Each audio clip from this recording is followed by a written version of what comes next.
Okay, this is an audio recording of Warriors Don't Cry, Chapter 12, the abridged version. Sweet 16. How could I be turning Sweet 16 in just a few days and be a student at Central High? I thought as I entered the side door of the school. Looking around, I wanted to take care that no one would bang me on my head or trip me up. I had relished so many dreams of how sweet my 16th year would be, and now it had arrived, but I was here in this place. 16 had always seemed the magic age that signaled the beginning of freedom, when Mama and Grandma might let loose their hold and let me go out with my friends on pre-dates. But with the integration, I was nowhere near being free. And in the midst of everything else, I had almost forgotten my own birthday. I hadn't even begun preparations. "Hey, N-word, you here again?" A boy's voice pulled me from my thoughts. A strong hand grabbed my wrist and doubled my arm up behind my back, like a policeman arresting a criminal. Frantically, I looked for a teacher or guard. There was none. "Hey, we got us an N-word to play with," he was shouting to his friends. Soon I'd have several of them on me. I struggled against him, but it was no use. Then I remembered I'd always been told, if a fellow's got so little manhood he'd hit a woman, it's up to that woman to relieve him of what few morsels of his masculinity remain. I bent my knee and jammed my foot backward up his crotch. "Damn you!" he shouted. "You'll be a dead before this day is over." Grabbing my purse, I raced down the hall, leaving my textbooks behind. I felt the power of having defended myself. I walked up the stairs to my homeroom, only to be greeted by the same two boys who had been taunting me every day. I squared my shoulders and glared at them as I whispered, "I will be here tomorrow and the next day and the next." The 9 Who Dared. New York Post, Thursday, December 5th, 1957. Newspapers across the country started carrying a series of articles and profiles on the 9 of us. Central High segregationists used the details to taunt us. The articles gave specific information on what our homes were like, our backgrounds, our hobbies, our aspirations, all there was to know about us. Students didn't let up for 1 minute, chirping on about my folks, my mother's teaching, and things I considered personal and sacred. When the 9 of us compared notes, we discovered we were all facing an increasing barrage of injurious activities. What was noticeably different was the frequency and the organized pattern of harassment. Teams of students appeared to be assigned specific kinds of torture. One team concentrated on slamming us into lockers, while another focused on tripping us up or shoving us down staircases. Still another concentrated on attacks with weapons. Another group must have been told to practice insidious harassment inside the classrooms.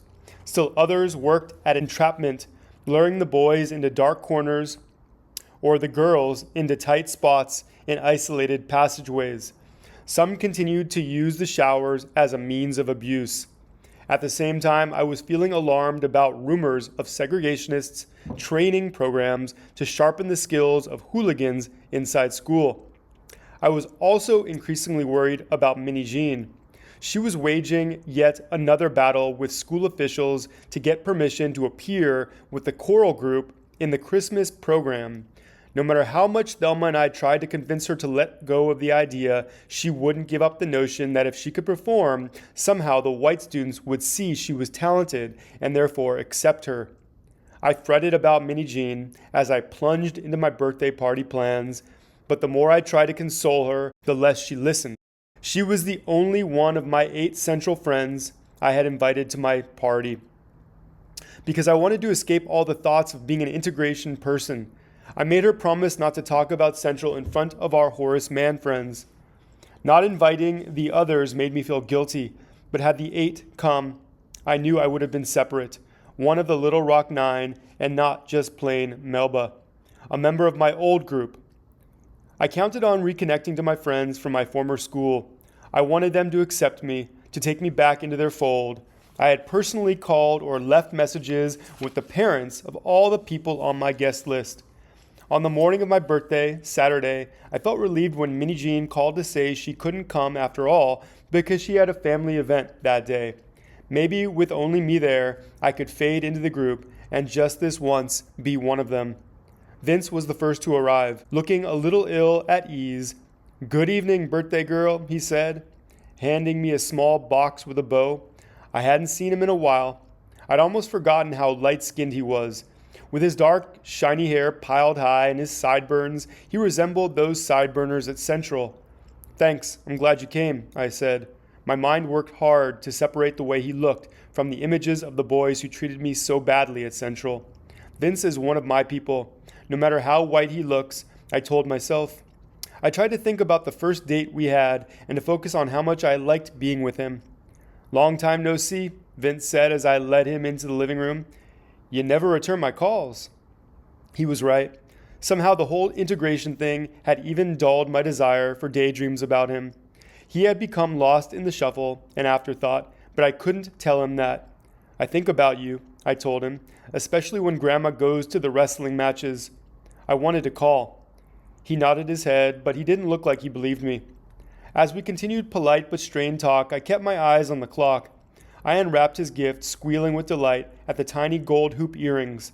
Mama and Grandma made several trips to bring food in. Then take it out for warming, then bring it back. After an hour, when no other guests had arrived, Conrad insisted we begin eating. The explanation came when my old friend Marcia phoned to say she wouldn't be coming, but she'd drop off my birthday present the next day. I had counted on Marcia's coming. She was kind of the leader of the group. If she didn't come, I worried that nobody else would either. Then she confirmed my worst fears. She explained that another friend, Anne, was giving her annual Christmas party, and most of the people I invited will be going there. But I knew that Anne's party wouldn't begin before 8. When I asked why they couldn't stop by beforehand, there was a long silence. And then she said, "Melba, the truth is, we're all afraid to come to your house." "Why didn't you say so earlier when I called?" "I didn't want to hurt your feelings. You got to get used to the fact that you all are just not one of us anymore. You stuck your necks out, but we're not willing to die with you." "Marcia, I thought you were my friend." I heard my voice get loud as anger rose in me. "At least you could have told me there was another party going on," I shouted into the receiver, slamming it down. My feelings were doubly hurt. No one bothered to tell me to move my party to another date. And worse yet, they were having the biggest Christmas party of the season without inviting me.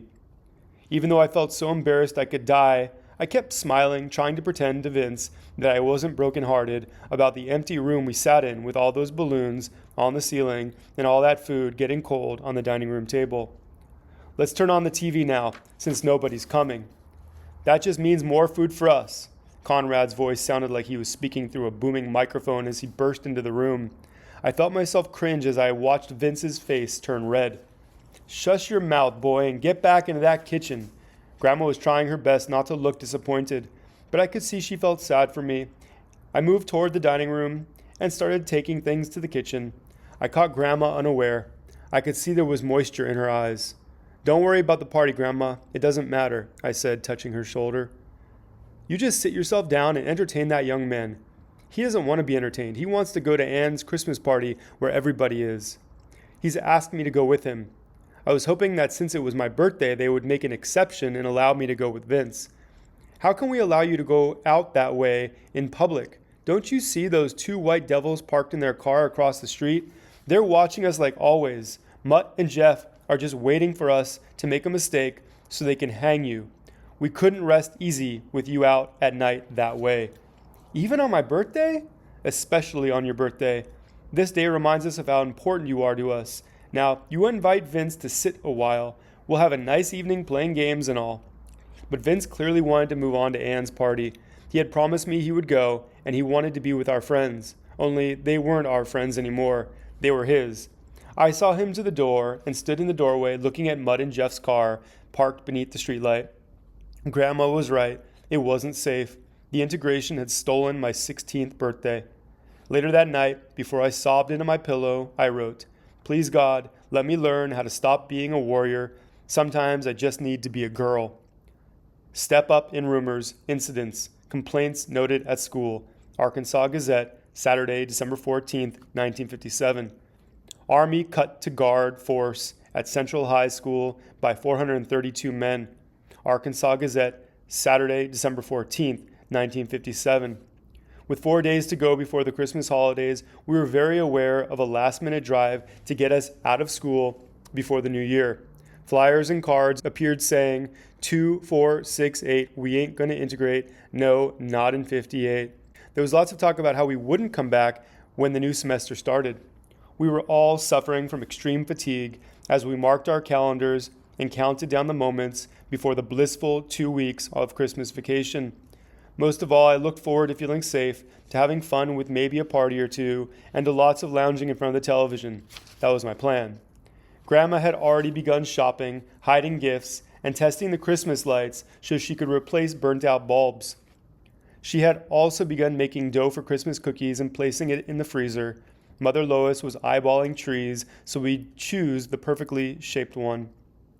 On Tuesday, December 17th, when we had one more day to go before vacation, 5 of us entered the cafeteria. Lunchtime was always a hazard, and recently even more so. I had been avoiding the cafeteria, eating my sandwich alone in any safe place I could find. The cafeteria was such a huge place, with so many of our attackers gathered at one time. There were no official-looking adults or uniformed Arkansas National Guardsmen inside.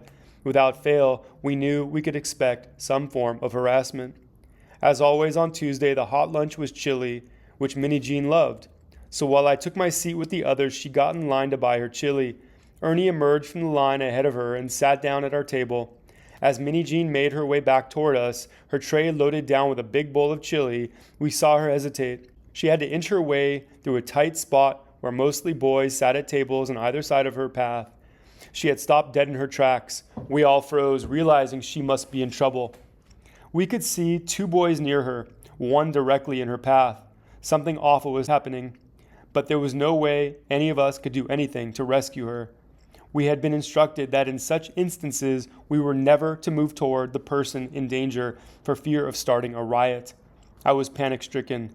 Minnie Jean was being hassled by those boys. Snickering among themselves and taunting her, they pushed a chair directly in front of her. For a long moment, she stood there patiently, holding her tray high above their heads. It was all I could do to hold on to my chair and not go help her. Like a broken record, the words played over and over in my head, intervening on her behalf, would blur the lines between who was the victim and who was the person at fault. If other white students joined the melee to rescue the other side, we'd have a brawl. They outnumbered us at least 200 to 1. Still, I wanted to go to her, move the chair, take her tray, tell her to back up and go another way, do something, anything. As more and more people realized something was brewing, the chatter in the cafeteria quieted down. I could tell Minnie Jean was trapped and desperate, and very fast running out of patience. She was talking back to the boys in a loud voice, and there was jostling all around her. Frantically, I looked around to see if there were any adults nearby who could be trusted to help. We had come to believe that the vice principal for girls, Mrs. Huckabee, made some efforts to be fair during these situations, but she was nowhere in sight. I beckoned to Minnie Jean to go around her hasslers, but she was standing perfectly still. It was as though she were in a trance, fighting within herself. Later, she would explain that the boys had been taunting her, sticking their feet in the aisle to trip her, kicking her, and calling her names. But we were not close enough to see the details of the dilemma she faced. All we saw was her wavering as though she were trying to balance herself, and then her tray went flying, spilling chili all over 2 of the boys. Everyone was stunned. Silent for a long moment, her attackers sat with astonished looks on their faces as greasy chili dripped down over their heads. All at once, our people who were serving food behind the counter began to applaud. This was greeted by an ominous silence, and then loud voices all chattering at once as the chili-covered boys stood up. I wondered whether we'd ever get out of there alive. Suddenly, a school official showed up, and Minnie Jean was whisked away while we were hustled out of the cafeteria. Word got around school immediately. Clusters of people gathered along the hallway chanting 2, 4, 6, 8, we ain't gonna integrate. Some were applauding and laughing. I wondered why students were jubilant, almost celebrating. I especially noticed that some of the segregationist leaders seemed very pleased with themselves.